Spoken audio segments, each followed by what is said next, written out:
నీచంగా నికృష్టంగా సంస్కారహీనంగా ప్రవర్తిస్తాడనేటువంటి మాట ప్రజలందరికీ తెలుసు కానీ మరింత బరితెగించి బజారు భాషతోటి రాజకీయాల్లో ఎవరూ మాట్లాడిన విధంగా మాట్లాడడం అనేది మొత్తం కూటమి నాయకులు మేము అందరూ మాత్రమే కాకుండా రాష్ట్ర ప్రజలందరూ కూడా చీ అంటున్నటువంటి సందర్భాన్ని ఈ సందర్భంగా తెలియజేస్తా ఉన్నాం.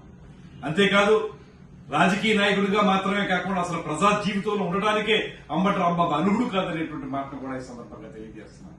కొంతమంది దీనికి ఏదో కులం రంగు పొలవాలనేటువంటి ఆలోచన చేస్తా ఉన్నారు. వారందరూ కూడా తెలియజేస్తా ఉన్నాను, మన ఇంట్లో తల్లి తండ్రి, మన ఇంట్లో చెల్లి, వీళ్ళందరినీ ఎవరైనా దూషిస్తే మనం ఎంతవరకు దాన్ని సహించగలుగుతాం. ఇవాళ రాంబాబు మాట్లాడినటువంటి మాటలు ఒక ముఖ్యమంత్రి స్థానంలో ఉన్నటువంటి చంద్రబాబు నాయుడు గారిని, వారి పెద్దల్ని కించపరిచే విధంగా పచ్చి బూతులతోటి మనం మాట్లాడడానికి కూడా వీలులేనటువంటి భాషతోటి మాట్లాడడం అనేది ఎవరు కూడా సహించేటువంటి విషయం కాదు. ఇంత ప్రజలు మిమ్మల్ని చీకొట్టినప్పటికీ కూడా ఇంకా మీరు తగుదనమ్మా అని రోడ్ల మీద వచ్చి మాట్లాడడమే తప్పు.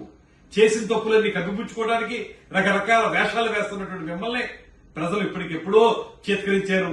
మళ్లీ అసలు మిమ్మల్ని ప్రజల మధ్య తిరగడానికి ఒప్పుకోరనేటువంటి మాట కూడా స్పష్టం అవుతోంది. నేను ఆ పార్టీ అధ్యక్షులు మాజీ ముఖ్యమంత్రి జగన్ గారికి కూడా తెలియజేస్తా ఉన్నాం, మీరు ఇంకా సమర్థిస్తున్నారు అంబటి రాంబాబు గారి మాటల్ని. ఇది ఎంతవరకు న్యాయం?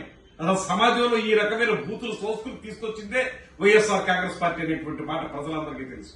అటువంటి సందర్భంలో ఇంకా ఇప్పుడు దీన్ని సమర్థించడం ద్వారా, పత్రికా ప్రకటన ఇవ్వడం ద్వారా మీరు మరింత దిగజారనేటువంటి మాటని ఈ సందర్భంగా తెలియజేస్తూ, ఇలా చేయటం వల్ల ప్రజలు మిమ్మల్ని చేదరించడం మాత్రమే కాదు, రేపొద్దు నుంచి ప్రజల మధ్య తిరగనివ్వకుండా చేస్తారనేటువంటి మాటను కూడా తెలియజేస్తూ, ఎప్పటికైనా మానుకోకపోతే తగిన బుద్ధి ప్రజలే తెలియజేస్తారనేటువంటి మాటని హెచ్చరిస్తున్నాను.